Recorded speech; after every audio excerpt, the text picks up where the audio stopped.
All right. Hello, Missouri Green Schools. I'm going to go ahead and get started and give you some information on how to achieve our first level, which is the seed level.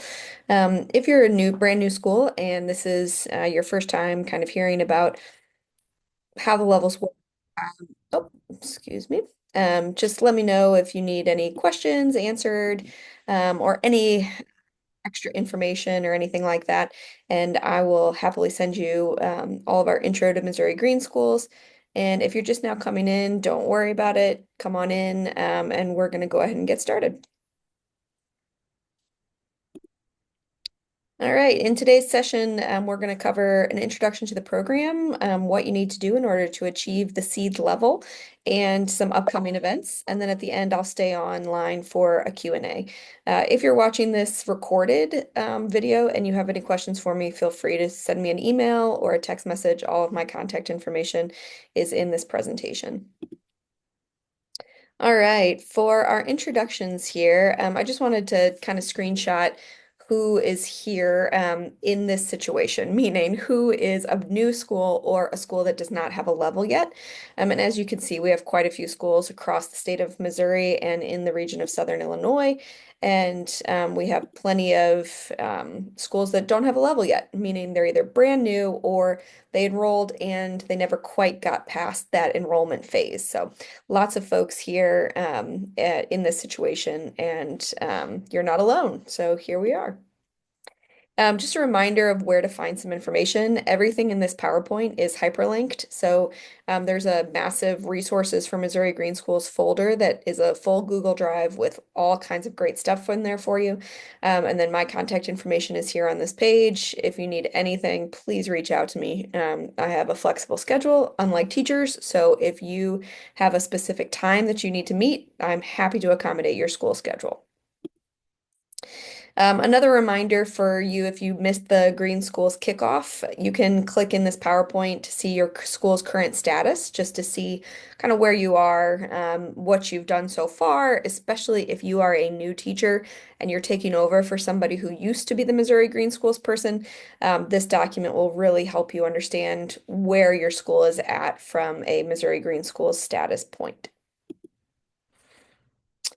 So today we're going to go over these requirements on the bottom left. There's 4 requirements to achieve this specific level, which is level 1, and then you get some benefits on the right side. So let's start with very simple. Your seed requirement is to sign a letter of commitment. This is the easiest thing on earth.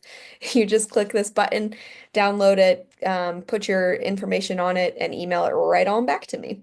This is just to say, yes, I actually want to be a part of the program, and here's who you can contact if you need us. Very simple. It has nothing to do with money. We do not charge any money for any of our programs. So it is simply saying, yes, I would like to be a part of this program. All right, the next requirement is the Missouri Green Schools baseline self-assessment. It looks like this. This is our screenshot. It's a simple yes, no. You give yourself a 1 if the answer is yes, and a 0 if the answer is no. And basically, it's taking you through a really small amount of school sustainability questions that could apply to your school. There will be some things that you do not know the answer to, and that is okay. And so we're going to go over some of that. But I do want to reiterate from the beginning, this scoring system is not so that we can give you a score or determine your level based on your answers. The baseline self-assessment is for you. It's not for us. It's really for you to see where you're at, what's your starting point, and what you guys need to do next. We really, really encourage you to let your students help you fill this form out. There will be definitely things that they will not know and will not be able to figure out without an adult's help, but we want as many students involved in the process as possible. If you can't find the information to something, I would just err on the side of caution and give yourself a 0 for now. And then you can always change it later, or you can also always just inquire and ask me, hey, I'm having trouble finding this information. Where do you think I should go? So I do want to go through the self-assessment very quickly. I'm going to come out of screen share for just a moment. Oh, I'm sorry. I'm going to come out of the PowerPoint for just a moment. And I'm going to put the link to the PowerPoint in the chat so that you can follow along at your own pace. And Carly, I just saw your question in the chat. Yes, here's your copy of the PowerPoint. And I do want to go through and show you what the actual Missouri baseline self-assessment looks like. So hyperlinked in the PowerPoint is this self-assessment, and you'll just download a copy for yourself. And the questions, some of them are really simple and it's a yes, no, like yes, we have it or no, we don't. And if you're kind of like, well, we kind of have it, it's up to you to decide if it's a one or a zero. But I do want to go through some of these terms. And so if you want to follow along on your own screen, feel free. But here are a few of our definitions that might help you through the self-assessment. In the educational program section, which is the first section, almost all of that information is usually public knowledge, meaning it's usually on your school or district website. If not, it can be a simple ask your colleagues or your administrator question kind of thing. Hey, do you incorporate this into your curriculum? Or not. I will give you kind of a guide and a hint that usually if you do incorporate sustainability content as a school, it is most often found in science classes, PE classes, health classes, and that's all at the secondary level. And then in elementary school, it's often found in PE, health, art, or after school clubs at the elementary level. In the organizational culture section of the Missouri Baseline Self-Assessment, a couple of definitions that might help. The term outreach campaign is a very formal word, but it could be as simple as, do you post on social media about it? Do you send out a local publication or an e-blast to your parents? Do you send home flyers to your parents? That kind of thing. So outreach campaign could be very, very informal. Nutrition program information that is almost always found with your cafeteria and food service company. And so that might actually be the cafeteria team that works in your building. Or there's also a lot of nutrition programs that are in specialized classes, especially at the high school level. Many high schools offer STEAM courses that incorporate nutrition directly into their classroom. The term physical activity, I don't want you to think, oh, we don't have a sports team for that, or we don't have after school clubs like that. It's anything that involves physical movement. And so that could be even brain breaks during the classroom. It could be using Go Noodle. It could be recess. I mean, it could be as simple as we make sure our students are moving throughout the day. The term sustainability coordinator, sometimes that's very formal and a paid position, but it could also be an informal or volunteer role at your school. Sustainability coordinators can come in many different forms, and so it's completely fine if it's not a specific paid position in your building. Purchasing policies can usually be found with the district office or even your custodial team. It just depends on who actually does the purchasing in your school district. If it's large enough, you might have a finance department that does all of the purchasing. But if you're in a smaller school or a private school or a charter school, this might specifically come from your principal or your school board. But I would definitely ask your custodial team if they have specific green cleaning products. That's the most common form of sustainable products that a school would purchase.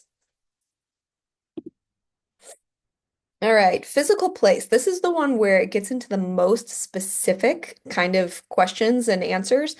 And so this is the hardest, I think, the hardest section to find answers to, especially if you are a classroom teacher without access to all of this data and information for your building. If you're a principal, you might get these reports, and especially if you are a facilities management person, you'll definitely get these reports. But if you're a classroom teacher, there's no reason that you would have these reports, and that's okay if you can't find the information. So in physical place, first I want to explain the integrated design process. That is specific for construction projects, either renovating an existing space or building a new space.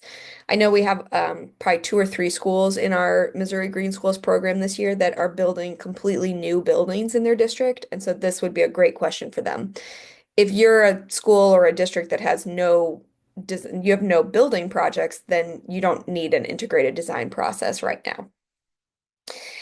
Drinking water access. So this one is something you don't want to freak out your district by saying, I want to know if we have safe drinking water.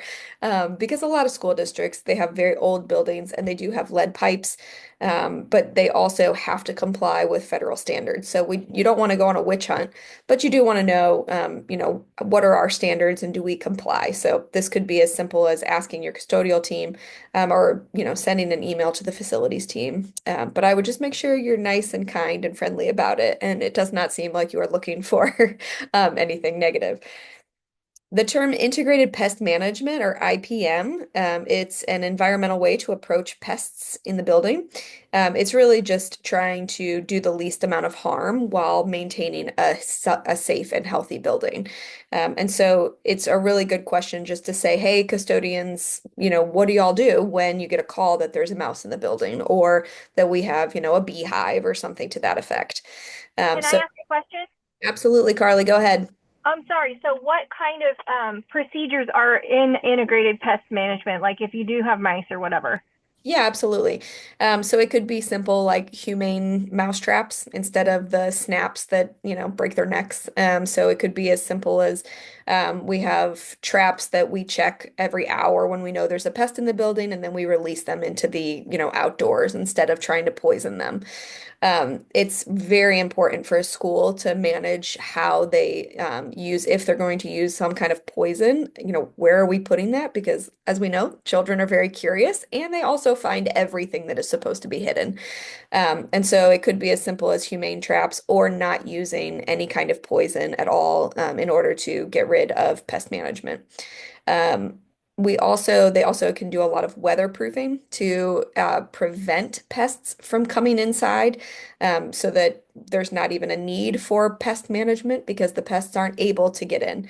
Um, that was something that my building had to do when I was a school principal. We had to go through and find all the little gaps in, this very old building and figure out how we had a raccoon. How is the raccoon even in the building in the first place? And so it's really about trying to prevent, and then if they get in, how do we manage them humanely? Energy consumption, this is the sneaky one. The the language here, the first time I read it, I said, I have no idea what this means. 38 BTUs per square foot per degree day. That meant nothing to me as an educator. I did not study sustainability, so those terms, were foreign to me. So basically, it's measuring the efficiency of your building, and you'll be able to check that by looking at a utility bill. Often the utility bills do not report energy usage in BTUs, unfortunately, but you can convert it. So I think the slide is actually cut off on the screen right now, but there's a calculation formula. I would say if you do not want to go through the trouble of doing this, this is something that your facilities department will absolutely know the answer to. So you should just ask instead of trying to figure it out yourself. It's very interesting once you get into it, but if you're a very busy teacher and this is not something that you have the time for, I wouldn't recommend spending a lot of time on it. But if you want to make it a math lesson for your students, it's really fun. All right, some more physical place definitions. Indoor air quality, or IAQ. This has become increasingly popular since COVID because during COVID, everybody realized, oh, we don't actually ventilate our buildings well enough to avoid an airborne virus like COVID-19. And so IAQ became a huge priority, and a lot of those measures were not temporary, and people put in IAQ measures that were permanent because they recognize this is better for kids, this is better for staff. And so a lot of your schools already have IAQ in place, but it would be a question for either your principal or your facilities management team. All right, measuring waste. This is an awesome thing to do, but it can be challenging if you don't already measure your waste, and many schools do not. So there's nothing wrong with that. But are looking for are formal programs of recycling, composting, or terracycling in some form to not only divert the items from a landfill, but also track how much you are diverting. Most schools do not do this. And so if you think that you do it, I would definitely check first, because it's a lot of work to measure this. And it's really something that a waste diversion company would do, like your recycling company or your composting company. So if you have a formal agreement with them, they might already measure your waste for you. But often schools are not measuring it on their own. All right, food procurement. This is usually, if you're in a larger district, this is coming from a purchasing team at the district level to determine where your school's food comes from. If you are part of the public school system and you have free and reduced lunch, you have a lot of requirements of where your food comes from, and lots of restrictions. And so you might not be able to pull from local sources all the time. But it's a good question for your cafeteria team. Low impact dining, that means that at least one meal per week is completely meat free. And so this is something you can ask your students because they will know. Kids always know what's for lunch. Transportation, this category, what they're really looking for is anything that prevents an individual from being driven to school every single day. So it could be carpooling, it could be taking public transportation, or even no transportation and instead using biking or walking. If your district has an EV bus fleet, this also counts because the EV buses are much less harmful for the environment. Water consumption this is a tough one to have to score the point basically in that baseline, because you have to have an established baseline already, meaning your school district will have already been tracking its water usage and you're trying to stay below that number. And so this one is almost always a zero from a school that's just starting its sustainability journey. But there are schools that do this, and so I would just ask your custodian might know, your principal might know, but your facilities department is really the one that would know the most about water consumption.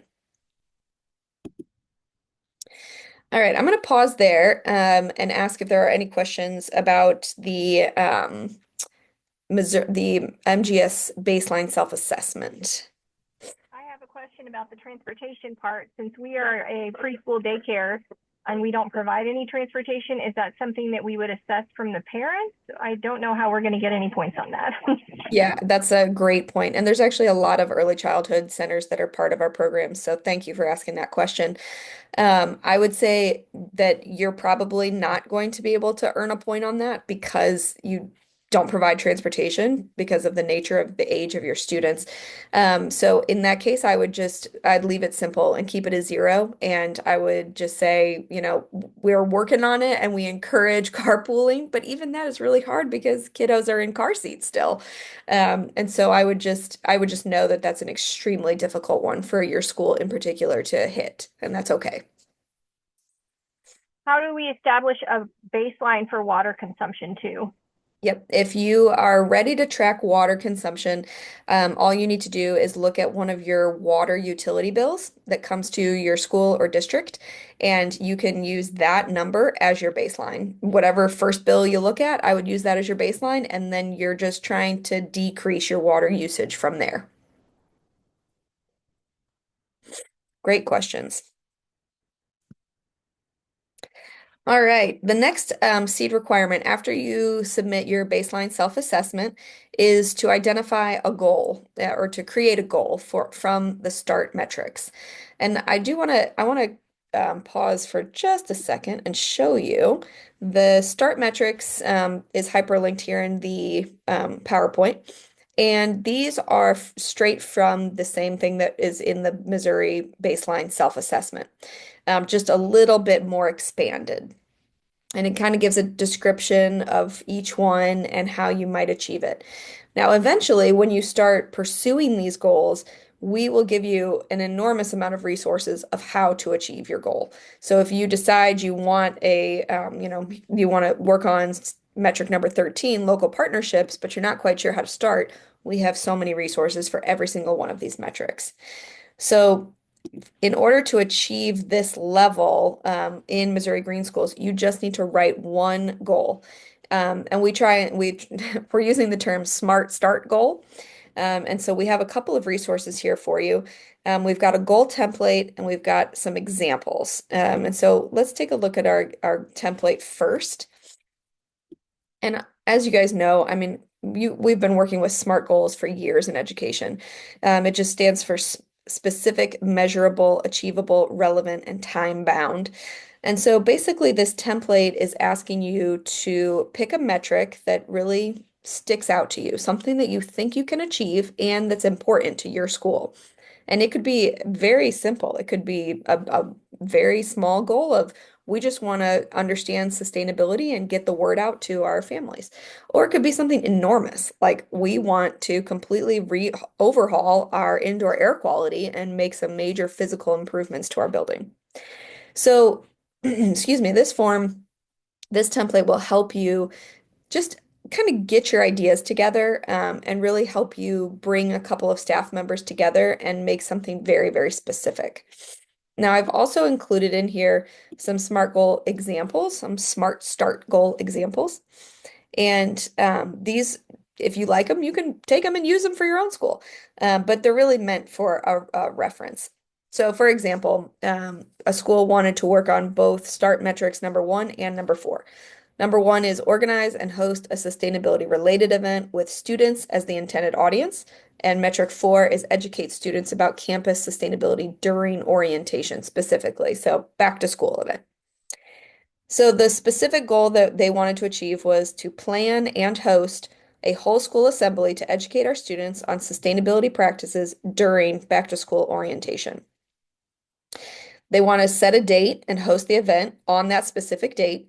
They want to measure the student understanding of sustainability practices before and after the assembly. So this particular school had a pre and post survey of how well students understood basic sustainability practices.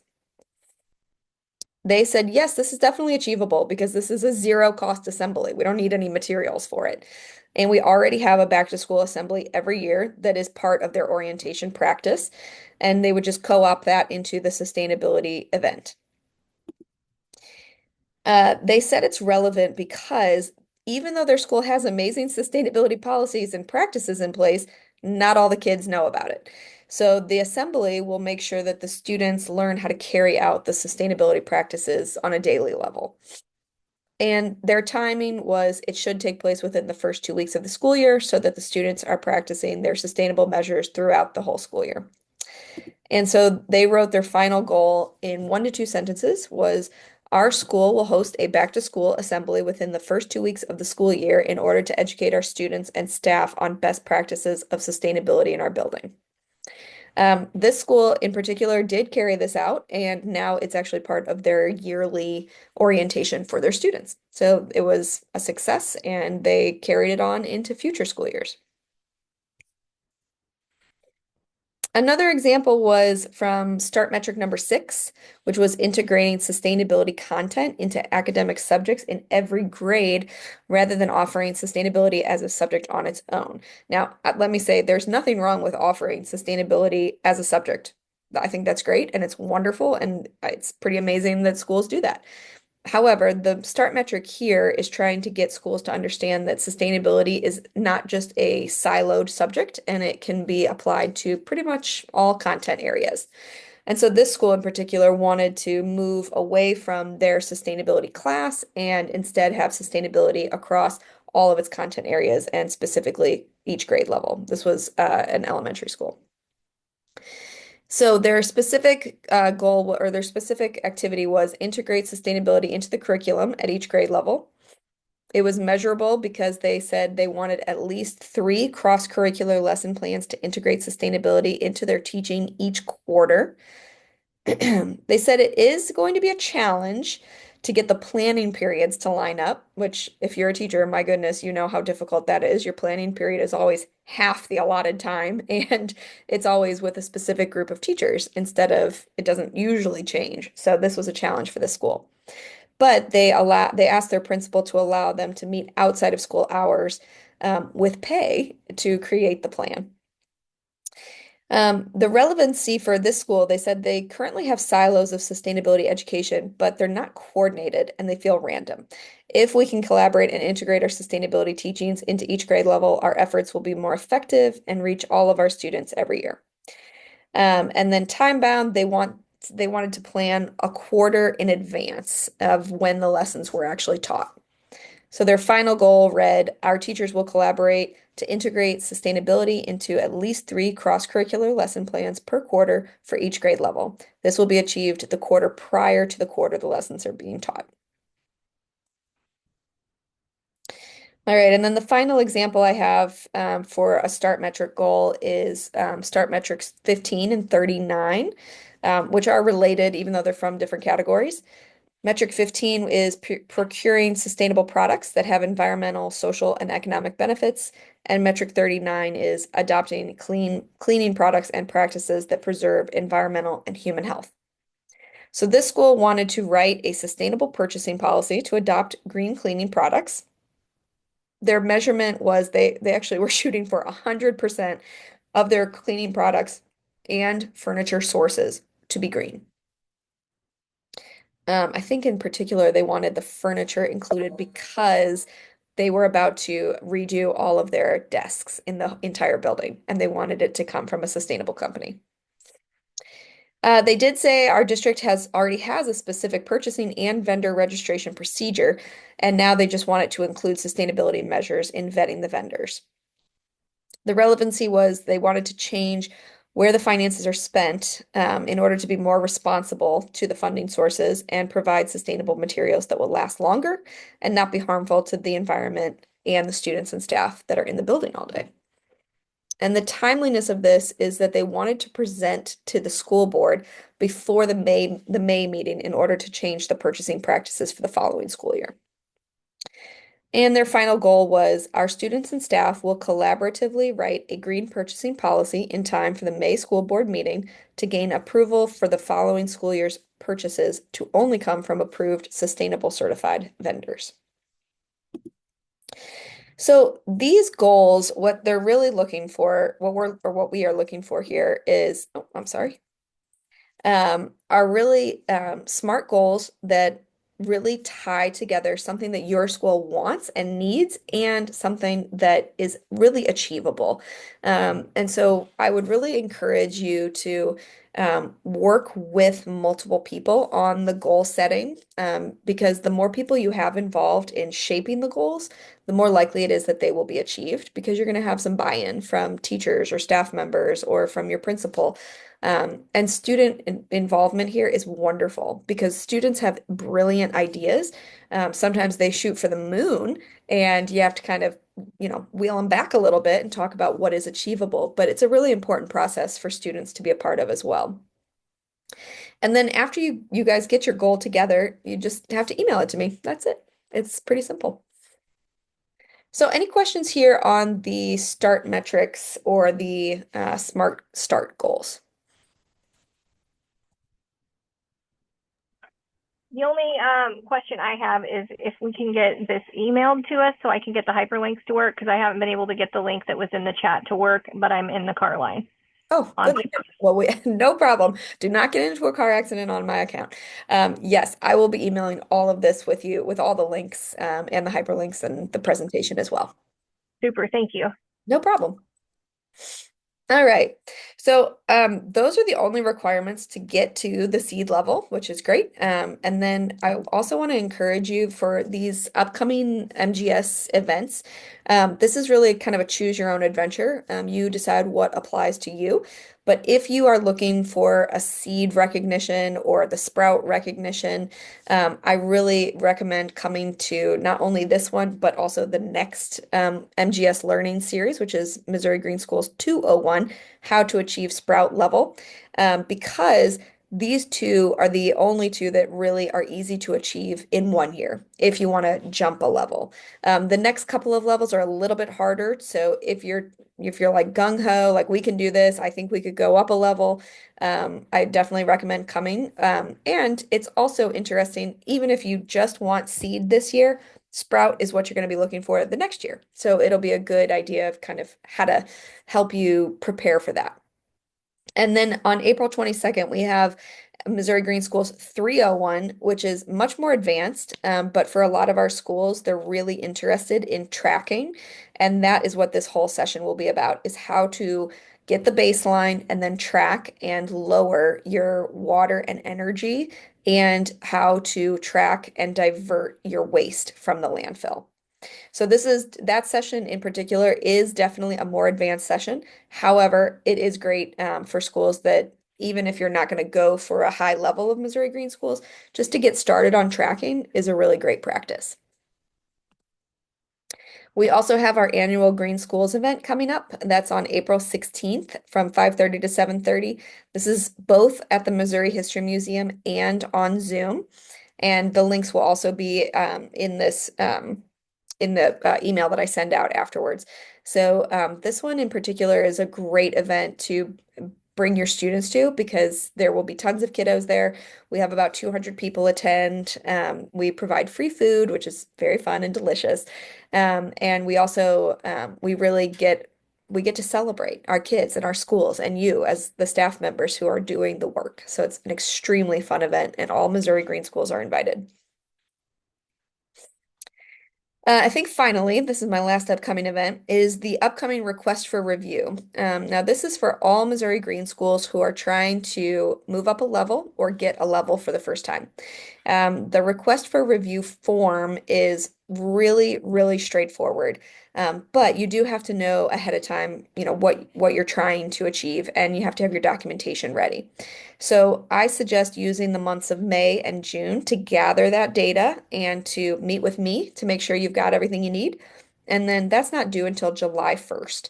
And so it gives teachers a little bit of some breathing room after the end of the school year to get all your documentation in. And then you guys take the whole month of July and August off from Missouri Green Schools so that we can review your work and give you a new level and so that you can actually enjoy your summer vacation. Then on September 3rd, we will have a virtual celebration just for Missouri Green Schools, and we will announce all the new levels and celebrate heartily. This is all via Zoom, so don't worry about going anywhere in person. All right, I'm going to pause here. I'm going to put my contact information up one more time, and then I will stop sharing and stop recording and get any questions that we have. If you are watching the recording and you have any questions whatsoever, feel free to email me. I'd love to chat with you either one-on-one or just answer via email. No problem either way.